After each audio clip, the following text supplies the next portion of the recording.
Subscribe કરો એ high news India channel ને પછી યુટ્યુબ એપ પર બેલ આઇકોન નું બટન દબાવો અને નિહાળો એ હાઈ ન્યૂઝ ઇન્ડિયા ચેનલ।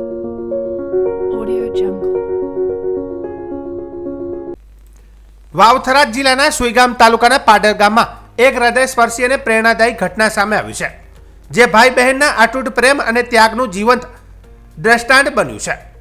પાડણ ગામના ઈશ્વરભાઈ ગગાભાઈ ચૌધરીની બંને કિડની ફેલ થતા તેઓ છેલ્લા 1 વર્ષથી પણ વધુ સમયથી ડાયાલિસિસના સહારે જિંદગી જીવી રહ્યા હતા। દર મહિને સારવાર, કષ્ટ અને સંઘર્ષ વચ્ચે જીવન જીવતા ઈશ્વરભાઈનું દુઃખ પોતાની જ સગી બહેન મીરાબેને જોઈ શક્યા નહીં। ભાઈની પીડા સામે મીરાબેનના હૃદયે કરુણાનો સાગર છલકાયો અને તેમણે ભાઈની કિડની ડોનેટ કરવાનો નિર્ણય લીધો હતો। મીરાબેને પોતાના પરિવારની સહમતિ બાદ તમામ તબીબી પ્રક્રિયા પૂર્ણ કરીને ઈશ્વરભાઈને નવી જિંદગી ભેટ કરી દીધી। મીરાબેન રામપુરામાં સાસરામાં વસવાટ કરે છે, છતાં ભાઈ માટેનો પ્રેમ અને બંધન અંતરથી ખૂબ આગળ નીકળી ગયો અને સર્જરી સફળ રહી અને હાલમાં બંને સ્વસ્થ છે।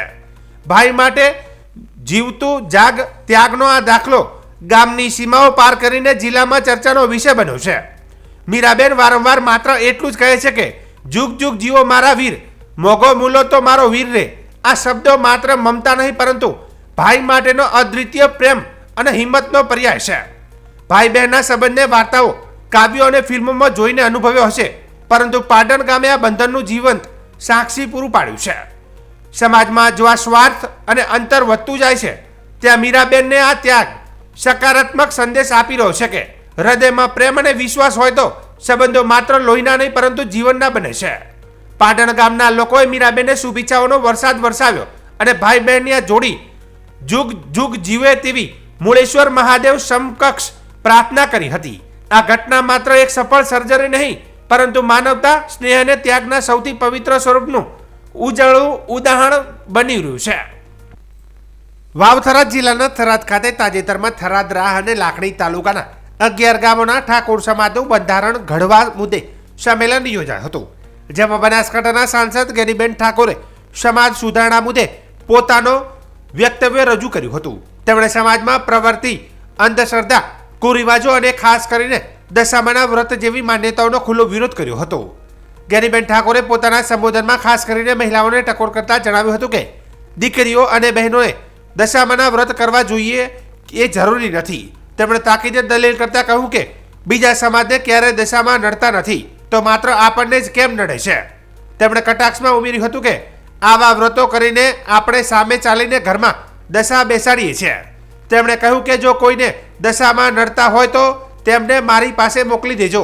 હું એકલી જ ગાડીમાં ફરું છું તો દશામાં પણ મારી સાથે ગાડીમાં ફરશે, ભલે તો મને નડે પણ તમને કોઈને નડવા ન જોઈએ। વધુમાં અંધશ્રદ્ધાના મૂળમાં રહેલા ભુવા અને ભોપાઓ સામે પણ ગેનીબેને લાલાક કરી હતી।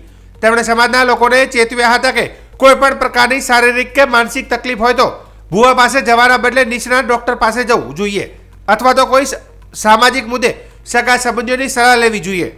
તેમણે વધુમાં કહ્યું કે ભુવાઓ માત્ર તમને વહેમમાં નાખીને તમારું આર્થિક શોષણ કરશે અને સામાજિક રીતે પણ કુટુંબને બરબાદ કરી નાખશે। જેવું કર્મ કરશો તેવું જ ફળ મળશે, તેમાં કોઈ ભૂવો ફેરફાર કરી શકતો નથી। આખી દુનિયાને દશામાં ના નડે અને આપણાને નડે, બરોબર? એટલે આ દશામાનાથી વર્તો કરીને ઘરેથી દશા બેહાડવાની પ્રથા છે એ કોઈ પણ બેન દીકરીએ દશામાના વર્ત હવે કરવાના નહીં। અને જેને દશામાં નડે એ બધા માને મારે અહીંયા મેલ દીધો, હું એકલી ગાડી ફેરું છું, દશામાં મારા ભેગા ગાડી ભરશે અને નડે તો મને નડે, તમને કોઈ નડશે નહીં, બરોબર ને? પછી આ ભુવાનું ને એનું રહ્યું ને એ કંટ્રોલ મારું છે, પણ મહેરબાની કરીને કોઈ ભુવામાં ફસાતા નહીં। તમારું જે કર્મ છે એનું એ જ અગત્યનું છે। જેવું કર્મ કરશો એવું ભોગવશો અને એવા તમને ભ્રમમાં ઘાલશે કે તમને આર્થિક બરબાદ કરશે, સામાજિક બરબાદ કરશે, કુટુંબમાં બરબાદી લાવશે અને એવી વેમ ઘાલશે તો આખો પરિવાર વેરવિખેર કરશે। એટલે મહેરબાની કરીને કોઈ પણ પ્રકારનું દખ હોય તો ડોક્ટરને બતાવવું, હગાવાલાને બતાવવું, એને વાત કરવાની, કોઈ પણ અકામણ હોય તો વાત કરવાની, 5 જણા મિત્રોને કહેવાનું, પણ ચાહે અંધશ્રદ્ધામાં આવવાનું ને। અને ભોપા જો આખા દેહનું બધું મટાડી દેતા હોય તો હું કેશોદી આ સાહેબ બે તમે કોઈ ભોપાની બાધા રાખા અને અમે તમારે અહીંયા કોઈ પણ કામ ના કરા અને ચૂંટણીમાં ફોર્મ ભરા દીધા તો એ ભોપો હાશે તો અમે ભોપો લઈને બેહી રહ્યો ને ભાઈ તો સવારે 5 વાગે ઉઠીને રાતે ઊંઘાતા સુધી એમ બાધામાં શેર ઝૂડ લઈને ફરવાનું કોઈ કારણ કરો તો બધા ભોપો દીધાડી દે એટલે ચાહે ભોપાની વાતરી જે ભોપા હોય માફ કરે નકર બધો પેલો આપણો ના નડે ભાઈ બરાબર એટલે આ માત્ર ભ્રમો છે માત્ર કમાણી અને સાધન છે ટોકા રસ્તા છે લોકોની માનસિકતા એની સમજણ કેટલી છે એની મગજની કેપેસિટી કેટલી છે એ નક્કી કરીને ભ્રમમાં કાઢતા હોય છે એટલે મહેરબાની કરીને કોઈ પણ પ્રકારની તકલીફ હોય તો જેનો જે નિષ્ણાત હોય એના કંદાઓ હગાવાલાનું હોય તો હગાવાલા કંદાઓ દખ દાતું હોય ડોક્ટર કંદાઓ અને જે કાંઈ હોય એ 5 જણે થઈને એનું નિરાકરણ લાવવું આ ખૂબ મોટી સંખ્યામાં હાજર રહી વાવ-થરાદ જિલ્લાના ધરણીધર તાલુકાના ચોથા નેસડા ગામે સિંચાઈ માટે નર્મદા કેનાલમાંથી પાણી ન મળતા ખેડૂતોમાં ભારે આક્રોશ ફાટી નીકળ્યો છે. રવિ સિઝનનો 1 મહિનો વીતી ગયો હોવા છતાં હજુ સુધી પાણી ન મળતા પાક નિષ્ફળ જવાના એધાણ બન્યા છે. રોજે રોજ પાક તરફ જોઈને આશા રાખતા ખેડૂતો હવે નર્મદા કેનાલ પર દિવસ રાત પાણીની રાહ જુએ છે. ખેડૂતોનું કહેવું છે કે સિંચાઈ માટે પાણી છોડવાની માંગ સાથે અનેકવાર અધિકારીઓને રજૂઆતો કરવામાં આવી છે, છતાં કોઈ પગલું લેવાતું નથી. શિયાળુ પાક માટે પાણીની જરૂરિયાત હોવા છતાં વ્યવસ્થા ન થવાથી ખેડૂતો ગુસ્સામાં આવી ગયા છે. ઠંડીની કડક રાત્રોમાં પણ કેનાલ પાસે ધરણા કરીને ખેડૂતો બેસી રહ્યા અને પોતાની વ્યથા સોશિયલ મીડિયા મારફતે સમગ્ર જિલ્લામાં પહોંચાડી હતી. કેનાલ પાસે બેસીને ખેડૂતો દ્વારા બનાવવામાં આવેલા વિડીયો સોશિયલ મીડિયા પર વાયરલ થતા મુદ્દો વધુ ચર્ચામાં આવ્યો હતો. વિડીયોમાં ખેડૂતોએ સ્પષ્ટ આક્ષેપ કર્યો છે કે ખાતર માટે લાઇનમાં ઊભા રહીને આવ્યો, હવે પાણી માટે રાતભર બેસવું પડશે, છતાં નર્મદાનું બૂંદ પણ નથી મળતું.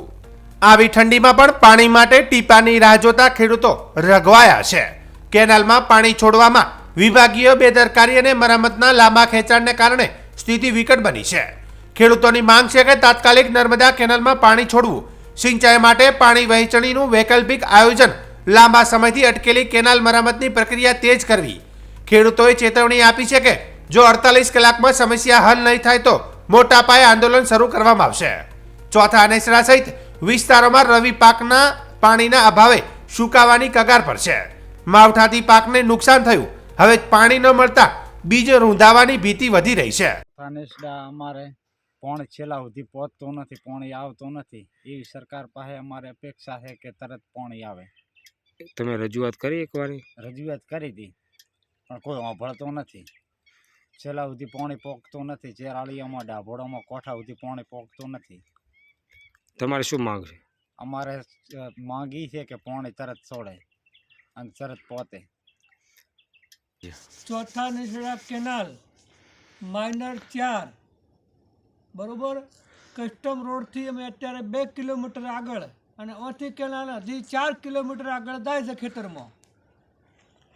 ચોથા નેસડા કેનાલમાં પાણી આવતું નથી. આ 11મા મહિનાથી ખેડૂતને પાવાનું ચાલુ થાય તો આ 12માની 6 તારીખને રાતના 3 વાગ્યા છે, પાણી આવતું નથી. ખેડૂતોએ પલાવ હકાવે એટલે કલાકના 1000 રૂપિયા દઈ 2 હેક્ટરમાં 15 કલાક હેડે એટલે 15,000નો એ રોટાવેટર લાવે 1200ના ભાવનું, એટલે 10-12,000નો એ હેડે. ખેડૂતને ચોથા નેસડા કેનાલમાં પાણી હજી સુધી આવતું નથી. તો રાતના 3 વાગ્યા છે, હજી સુધી ખેડૂતને પાણી મળ્યું નથી. હજુ અમે કેનાલમાં બેઠા છો, આ સાક્ષીમાં ભાઈ બેઠો છે, આ જુઓ તમે પાણી કસ્ટમ રોડથી 2 કિલોમીટર અને અહીંયાથી 4 કિલોમીટર આગળ જાય ખેડૂતને હજી પાણી મળતું નથી. એનું કારણ શું? ખેડૂત માટે આવું હોય નહીં. મહેરબાની કરીને પાણી છોડો. વાવ-થરાદ જિલ્લામાં થરાદ પંથકમાં રવિ સિઝનના પાક માટે યુરિયા ખાતરની અછત સર્જાય છે. ખેડૂતોને ખાતર મેળવવા માટે વહેલી સવારથી જ લાંબી કતારોમાં ઊભા રહેવું પડે છે. તેમ છતાં તેમને પૂરતું ખાતર મળી રહ્યું નથી. સંસદમાં બનાસકાંઠાના કોંગ્રેસના સાંસદ ગેરીબેન ઠાકોરે ગુજરાતના ખેડૂતોનો અવાજ ઉઠાવ્યો હતો.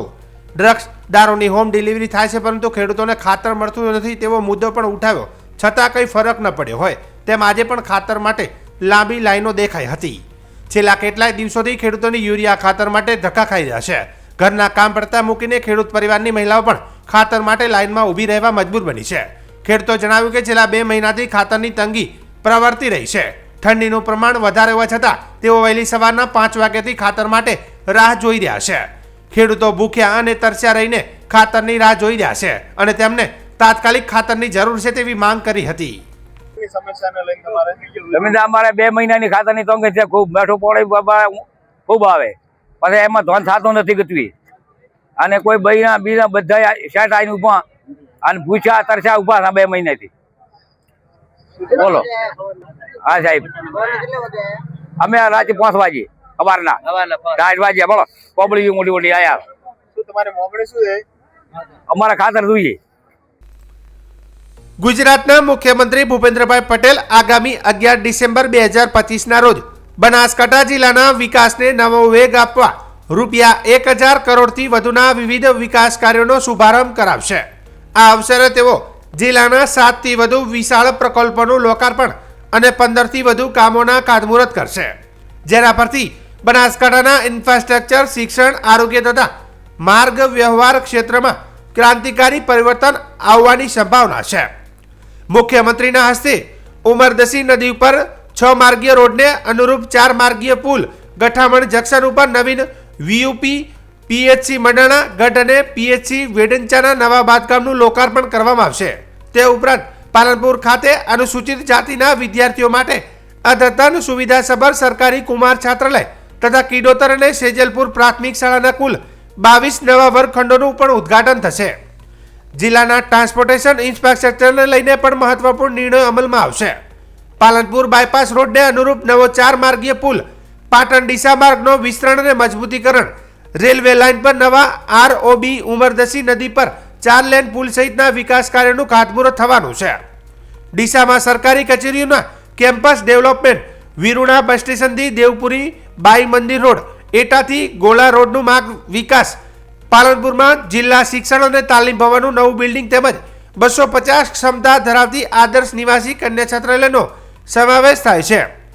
જિલ્લામાં વર્ષો જૂની ટ્રાફિક સમસ્યાનો અંત લાવવાનો હેતુથી પાલનપુર ગ્રીનફિલ્ડ બાયપાસનું પણ ખાતમુહૂર્ત થશે. કુલ રૂપિયા 562 કરોડના ખર્ચે 24.5 કિલોમીટરના આ બાયપાસ 3 તબક્કામાં પૂર્ણ કરાશે. અમદાવાદ, દિલ્હી, કંડલા તથા રાજસ્થાન તરફ જતા વાહનોના સતત પ્રવાહને ધ્યાનમાં રાખીને બાયપાસના નિર્માણથી એરોમા સર્કલ પરનો ટ્રાફિક ભાર ઓછી થવાની અપેક્ષા છે. ત્યારે આજરોજ કલેક્ટર મિહિર પટેલની અધ્યક્ષસ્થાને આયોજન અંગેની સમીક્ષા બેઠક યોજાઈ હતી, જેમાં જિલ્લા વિકાસ અધિકારી, જિલ્લા પોલીસ અધિક્ષક સહિત સંબંધિત અધિકારીઓ ઉપસ્થિત રહ્યા હતા. બનાસકાંઠાના વિકાસ યાત્રાના નવા અધ્યાય માટે સમગ્ર જિલ્લામાં લોક ઉત્સાહ છવાયેલો છે.